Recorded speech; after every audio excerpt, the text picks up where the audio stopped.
عمر صاحب یہ بتائیں کہ پچھلے سال جو 9 مئی کے جو واقعات ہوئے اس میں بہت سے آپ کے ورکرز گرفتار ہوئے، لیڈر گرفتار ہوئے، اس میں کچھ سٹنگ سینیٹرز بھی ہیں، خواتین بھی ہیں، ان کو رہا کیا جاتا ہے پھر گرفتار کر لیا جاتا ہے، پھر وہ کسی کیس میں رہا ہوتے ہیں پھر گرفتار ہو جاتے ہیں، اور ابھی بھی گرفتاریوں کا سلسلہ جاری ہے۔ آپ کو نہیں لگتا کہ یہ جو آپ نے اور عمران خان صاحب نے پوزیشن لی ہوئی ہے اس کی وجہ سے آپ اپنے تمام راستے، تمام دروازے خود بخود بند کر رہے ہیں اور اب آپ کے خلاف ایک نیا کریک ڈاؤن ہو رہا ہے؟ میر صاحب 9 مئی کے حوالے سے میں یہ بات کروں گا، میں نے قومی اسمبلی میں 2 بار کرونالوجیکل آرڈر میں ریکارڈ پہ ایک ایونٹ وہ میں نے وہاں پہ بیان کیا اور پیش کیا۔ 25 مئی 2022 سے لے کے ابھی تک جو 8 فروری کا الیکشن ہوا اور اس کے بعد تک ایک ایونٹ۔ 9 مئی کا ایونٹ وزیر اعظم عمران خان صاحب نیب کی تحویل میں تھے، یہیں پہ ان کو اریسٹ کیا گیا تھا۔ جب یہ چیز ہوتی ہے تو آپ ماشاءاللہ لاہور کو اچھی طرح جانتے ہیں، آپ کا جو لبرٹی سے روڈ آتی ہے اور وہ فلائی اوور سے ہو کے آپ جیل روڈ پہ آتے ہیں تو وہیں پہ پولیس لائنز ہیں۔ پولیس لائن سے مطلب ہماری تو ایک چھوٹی کارنر میٹنگ ہوتی ہے تو 3 آپ کے ڈالے آ جاتے ہیں اس کو کریک ڈاؤن کرنے کے لیے، پریزن وینز 2 آ جاتی ہیں، ہمارے لوگوں کو اٹھا کے وہ ڈال کے تو لے جاتے ہیں۔ اس دن وہ پولیس کہاں پہ تھی؟ وہ آپ کا کوئک رسپانس فورس والے لوگ کینٹ کے وہ کہاں پہ تھے؟ مطلب وہاں پہ آپ نے کھلا جانے دیے۔ ہم نے خود 25 مئی 2022 کو ڈنڈے کھائے، ٹیئر گیس شیلنگ کھائی، پولیس ہلنے نہیں دے رہی تھی۔ آپ کے تو جسم پہ نشان پڑے ہوئے تھے۔ مجھے جی 48 لاٹھیاں لگی ہیں۔ ابھی وہ کوئی پیار سے تو نہیں مارتا نا۔ لوگ کہتے ہیں کہ جی یہ مطلب ڈنڈے کیا ہوتا ہے، تو میں ان کو کہتا ہوں پھر آ جائیں 2-3 ڈنڈے آپ ہی کھا لیں، پتہ لگ جائے کس فورس سے آتا ہے ڈنڈا۔ تو لہٰذا وہ آپ نے اس چیز کو بلاک نہیں کیا، آپ مطلب وہ سارے لوگ کدھر تھے؟ اچھا پھر جو شہادتیں ہوئیں، جو لوگ ہلاک ہوئے، وہ 14 ہمارے پارٹی کے ساتھی جو ہیں وہ شہید ہوتے ہیں، ان میں سے 2 کوارٹر پلیجکس ہو جاتے ہیں، ان کی ریڑھ کی ہڈی میں گولی لگی ہے، وہ ہل جل نہیں سکتے ہیں میر صاحب۔ ابھی بھی ملاقات ہوئی تھی میری۔ اس کے بعد لا تعداد لوگ زخمی ہوتے ہیں، ان کو تھریٹن کیا جاتا ہے، ان کو زد و کوب کیا جاتا ہے، وہ ڈر کے مارے سامنے نہیں آتے ہیں کہ ہم لوگ زخمی ہوئے ہیں۔ ان سے پوچھا جاتا ہے اسپتال میں آپ کے ساتھ کیا ہوا؟ جی میں موٹر سائیکل پہ گر گیا، میں ادھر گر گیا۔ یہ حالات خوف و ہراس کا، یہ ہماری قربانیاں ہیں، ہماری پارٹی کی یہ قربانیاں ہیں۔ جس دن ہم لوگ حلف اٹھا رہے تھے تو ایک سینئر پارلیمنٹیرین ہماری حکومت کے بینچز کا مجھے کہتے ہیں عمر ایوب یہ کس طرح کے لوگ آپ لوگ آئے ہیں؟ میں نے کہا جی یہ لوہے کے بنے ہوئے، ہم لوگ آگ کی بھٹی، ہم لوگ بھٹی سے نکل کے آئے ہیں، یہ فولاد بن کے آئے ہیں، ہم لوگ کمپرومائزنگ موڈ میں یا کمپرومائز کے لیے کوئی نہیں آیا۔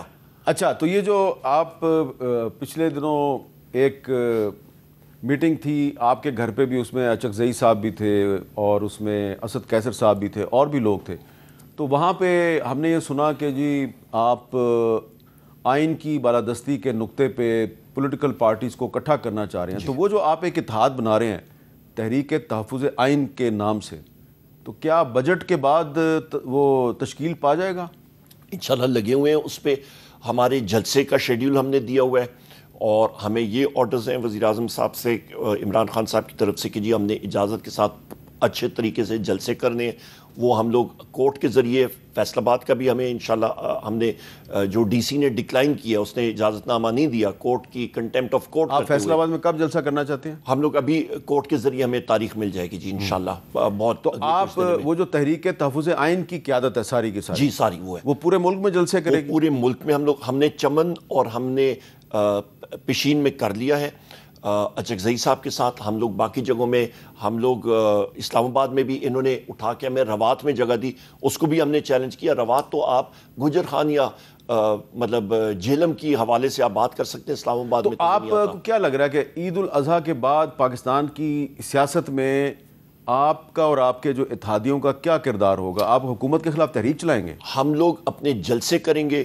جس طرح کے باقی سیاسی پارٹیاں کر رہی ہیں، جس طرح کے مولانا فضل الرحمان صاحب کر رہے ہیں، جس طرح کے باقی سیاسی پارٹیاں کر رہی ہیں، ہم لوگ کریں گے۔ اور یہاں پہ ایک بڑی مزاحیہ چیز میں آپ کو بتاتا ہوں میر صاحب، وہاں پہ جو ڈی سی ہے اور باقی لوگ ہیں وہ کہتے ہیں جی یہاں پہ دہشت گردی کا بہت شدید خطرہ ہے، لہٰذا ہم لوگ جلسے کی اجازت نہیں دیتے ہیں۔ اپنے پیر پہ خود کلہاڑا مار رہی ہے حکومت، اپنا پیٹ خود چیر رہی ہے، کیونکہ آپ کو معلوم ہے ایمبسیز اور دنیا کی اکنامک منسٹریز جو ہیں وہ ہر ایک ایسی چیز کو وہ مانیٹر کر رہی ہوتی ہیں. وہ کہتے ہیں جی فلانی جگہ میں یا دہشت گردی کے خطرات ہیں، جلسہ لوگ نہیں کر سکتے ہیں، سیکشن 144 لگا ہے. یہاں پہ تو اس ملک میں تو بہت ہی ابتر حالات خراب، بہت ابتر حالات ہیں، خراب ہیں. لہٰذا یہاں پہ تو انویسٹمنٹ نہیں کرنی چاہیے، یہاں پہ تو سرمایہ کاری نہیں کرنی چاہیے. تو جہاں جہاں پہ ہم لوگ اپلائی کر رہے ہیں وہاں پہ تو کہتے ہیں جی دہشت گردی ہے، دہشت گردی کا خطرہ ہے. تو اس کا مطلب ہے ان کے کنٹرول میں کوئی چیز نہیں ہے ملک میں، یہاں پہ کچھ نہیں ہو سکتا. سو لہٰذا ان کے مطلب ان کو ہوش کے ناخن لینے چاہیے، ان کی عقل نہیں ہے بدقسمتی سے. ان کو وزیر اعظم عمران خان صاحب سے اور پی ٹی آئی سے ڈر اتنا ہے کہ کوئی چیز ان کے کنٹرول میں نہیں آ رہی، اور یہ ڈینائی کرتے جا رہے ہیں. یہ وہ شتر مرغ کی طرح جس نے سر اپنا جو ہے ریت میں ڈالا. ایک بات آپ کے حوالے سے میں جاننا چاہتا ہوں، کیا یہ درست ہے کہ تحریک انصاف کے اکثر جو ارکان قومی اسمبلی ہیں وہ سنی اتحاد کونسل میں شامل ہو چکے ہیں؟ جی. لیکن عمر ایوب خان صاحب ابھی تک شامل نہیں ہوئے. جی نہیں، نہ میں اور نہ بیرسٹر گوہر صاحب. اس کی وجہ یہ تھی، اس کی وجہ یہ تھی ہمارا انٹرا پارٹی الیکشن ہو رہا تھا اور بیرسٹر گوہر صاحب as chairman of the party اس وقت کنٹیسٹ کر رہے تھے اور میں secretary general P T I کا. تو لہٰذا گو کہ ہم نے الیکشن جو ہے وہ انڈیپینڈنٹ لڑا تھا، کیونکہ ہماری پارٹی کا سمبل ہمیں نہیں مل رہا تھا. اور چیف جسٹس صاحب نے پوچھا کہ جی پی ٹی آئی کے لوگوں نے پھر بیٹ کے لیے اپلائی کیوں نہیں کیا؟ ہم نے تو وکٹس کے لیے اپلائی کیا. وہ اگلے ریٹرننگ آفیسر نے کہا جی ہم پہ پریشر ہے. پریشر کس کا ہے؟ یہ بڑی امپورٹنٹ بات ہے جی کہ آپ نے بیٹ کے لیے اپلائی کیا تھا. ہمیں تو بیٹ تو سمبل ہے اللہ بھلا کرے پی ٹی آئی کا، ٹھیک ہے، وہ تو آپ چھین لیا، وہ چھین لیا گیا، وہ اس مینیو آف سمبلز میں نہیں تھا. اوکے ٹھیک ہے، یہ بڑی امپورٹنٹ بات ہے، یہ چیف جسٹس صاحب کو بتانے کی ضرورت ہے. ٹھیک ہے نا، وہ تو مینیو آف سمبلز میں نہیں تھا نا. انہوں نے کہا جی پی ٹی آئی کیونکہ آپ کا انٹرا پارٹی الیکشن دوسری بار بھی ہم نے جو کیا، انہوں نے کہا جی ہم لوگ نہیں مانتے، وہ انہوں نے نکال دیا. اچھا اس کے بعد پھر ہمارے لوگوں نے کہا کہ جی ہمیں وکٹ چاہیے. فرض مال میں اور میرے ساتھ ہمارے ایم پی ایز، ہم نے کہا جی وکٹ دے دیں.